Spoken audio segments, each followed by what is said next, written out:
right, I think we're good to go. So I'm going to go ahead and get started. Everyone can see the slideshow just to double check. Give me a thumbs up if you can. Sweet. Today we have myself and Bernice Allen, and we're going to be going over some of the material that the state has shared with us about the Rise Summative Writing, the updates to that. And so for those of you in elementary, my name's Scott Christensen. I do secondary ELA with a focus on middle school. And I'll have Bernice introduce herself. I'm Bernice Allen. I'm the elementary ELA specialist.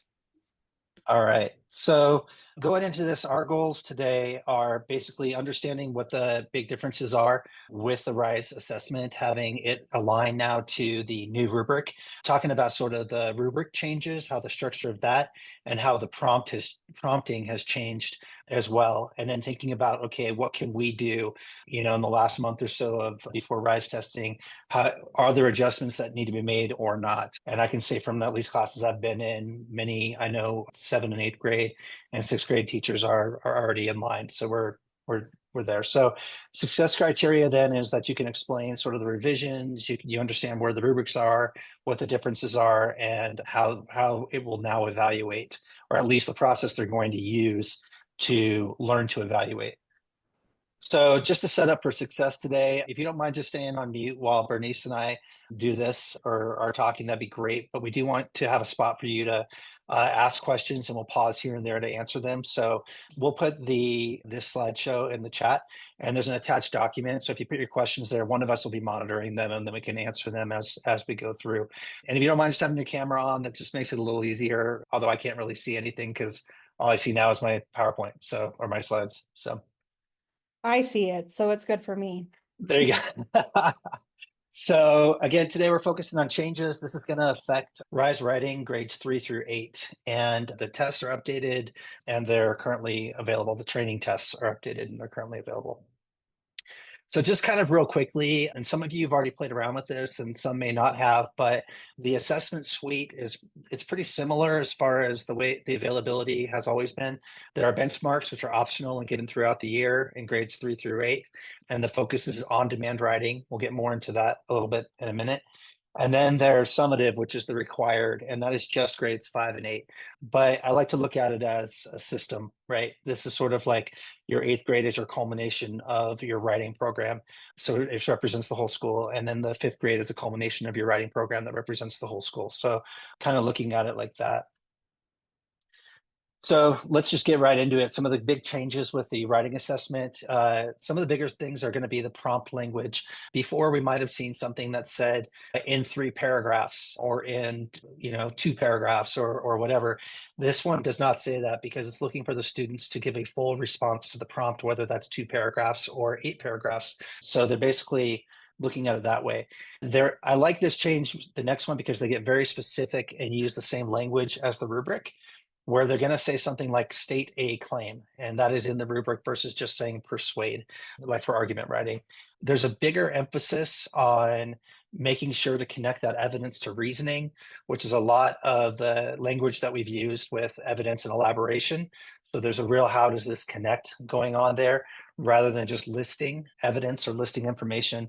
And then counterclaims you'll see in the benchmarks for 7th and 8th and the summative for 8th. That's one of the big differences that's in there. So RISE benchmark writing grades 3 through 8. Some of the things to see, this is all 3 through 8. For the benchmark, they have a field test. You can't really see any scoring this year because they're just gathering as much information as they possibly can right now, and then having people manually grade and then checking the computer that's grading as well, just to get that aligned so that it's doing what it needs to do. I will add in there, Scott, that the state really is calling for anyone who wants to do the field test to go on and do those, because they're trying to get the engine to be able to grade them. They need 5,000 samples from every single prompt. And there are, 6 prompts, I think, so 30,000 samples. If they do not get those samples, we will not continue to have benchmarks next year. So they keep trying to beg people. So if you have any desire for that, they would love that. Awesome. Thanks, Bernice. So Anyway, there's that. What's changed? Again, new prompts, the language for the prompts and the rubrics have changed in the benchmark. Looking at the summative, here's what's changed. There's no automatic scoring yet because they don't have enough, you know, writing samples to evaluate. So what's going to happen is in June, they're going to bring in a bunch of some teachers, and then they'll be in there, and there may be some curriculum coordinators or specialists in there as well. And they're going to do some range finding to hopefully align it to the rubric and then to see, to make it more accurate. That delays then the scores, so they won't be released until the fall of 2025. So knowing that. Same thing, very similar to the benchmarks. You have new prompts and the way that they're worded. The scoring is on a 6-point scale now, and we'll have a chance to look at the rubrics in a minute. And the essay or the writing is on-demand writing. If you're not familiar with on-demand versus what we had before, on-demand is basically treating it like a rough draft. It's basically, we give you a prompt. We understand that you only had so much time to write to the prompt. And so then we're going to grade it like it's your first draft. That doesn't mean like grammar and spelling and all that stuff's thrown out the window, but it means that there's a little bit more allowance if for some reason that's off. I know when I write a first draft, and sometimes when I email you guys and it's like a fifth draft, I still have typos in it. But it does also mean that there's going to be a higher emphasis on the big ideas, the purpose, the organization, the things like that. So here's some of the language, some of the prompt language, and I want to just I'll leave this up for a second and talk about it. But this is for fifth grade: informative, explanatory, and then argumentative. And I think it'll all look pretty much like this. It's going to be like write an explanation about blah topic. Your explanation must be based on evidence and information that can be determined through analysis of the information they give you. This is where they go in and they say introduce the topic, develop the topic using text evidence, show the relationship between the main idea and text evidence, organize ideas in a logical way, and include a conclusion. And then they have manage your time so you can plan, write, revise, and edit. So you can switch over to argument, and I'll just give you a second to look at what that looks like. You can see there's a heavy focus on that evidence, the claim, and then there's the connections with the evidence. And that's grade 5.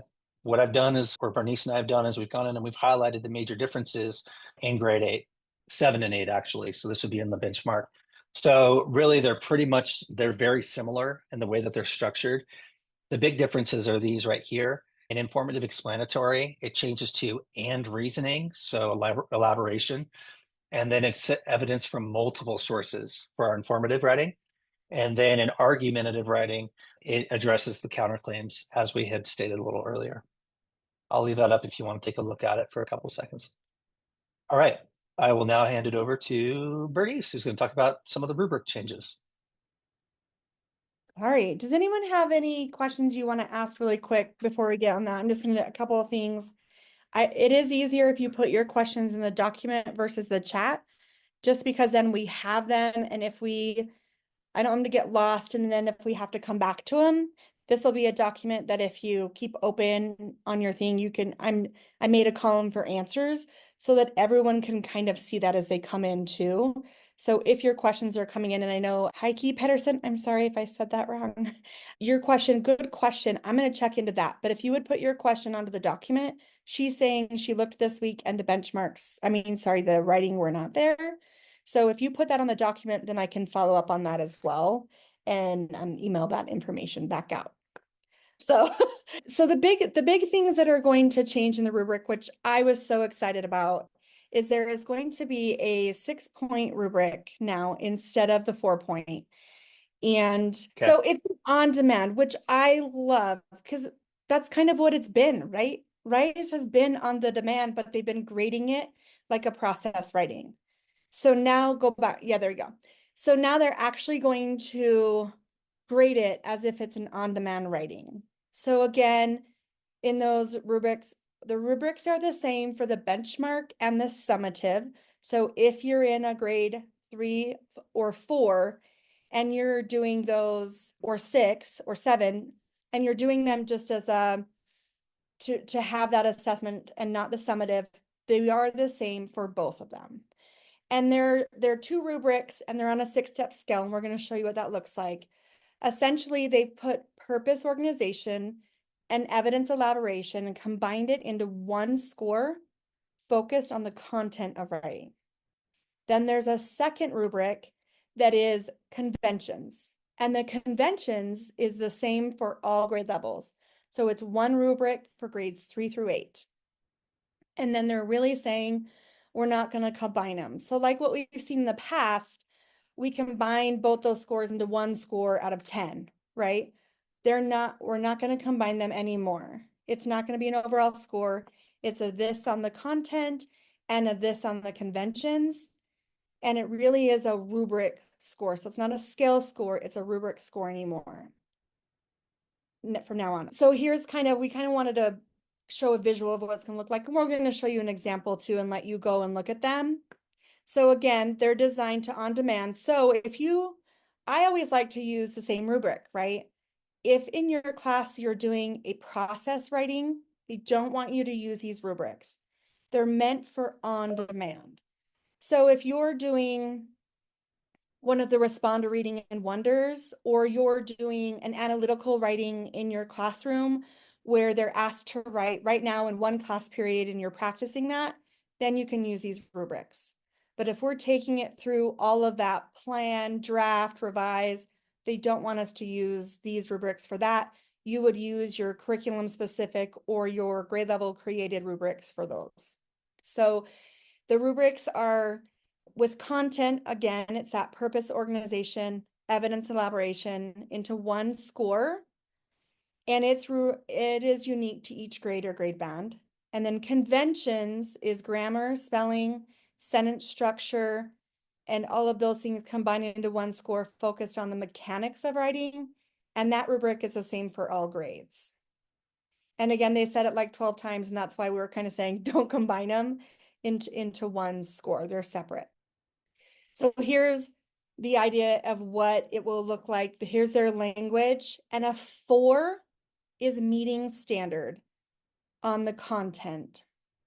So on the content one, it's out of 6, and a 4 is meeting the grade level standard.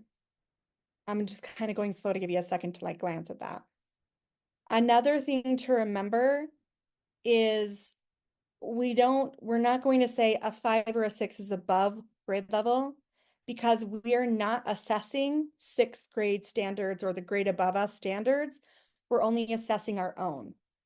So really what a 5 or 6 tells us is that they're at a more sophisticated understanding of our grade level standards.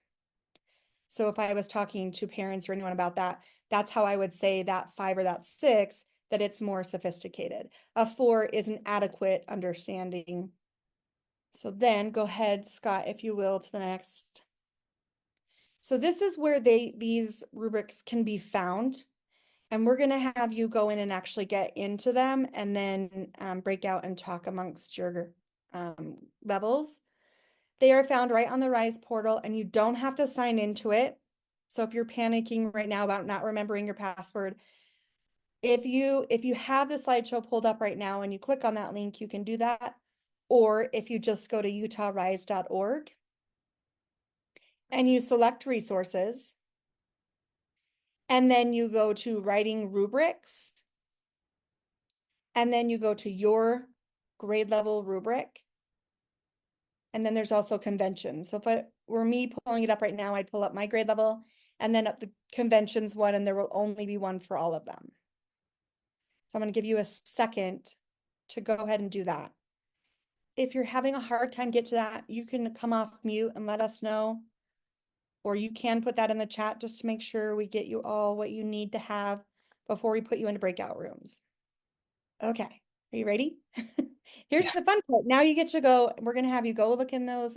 Scott, if you'll go to the next slide.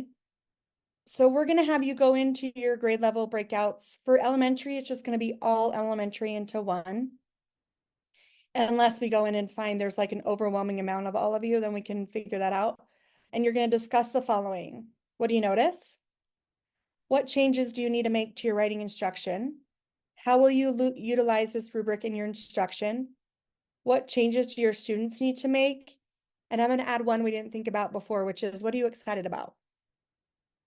So you're going to go into your breakout rooms and you're going to talk about those things. And we're going to bring you back from your breakout rooms in about 10, 15 minutes. I will be coming into the elementary room. I know Scott will be popping into those rooms. So if you have questions and you see me pop in or listening to your conversation, you can always ask him while we're there too.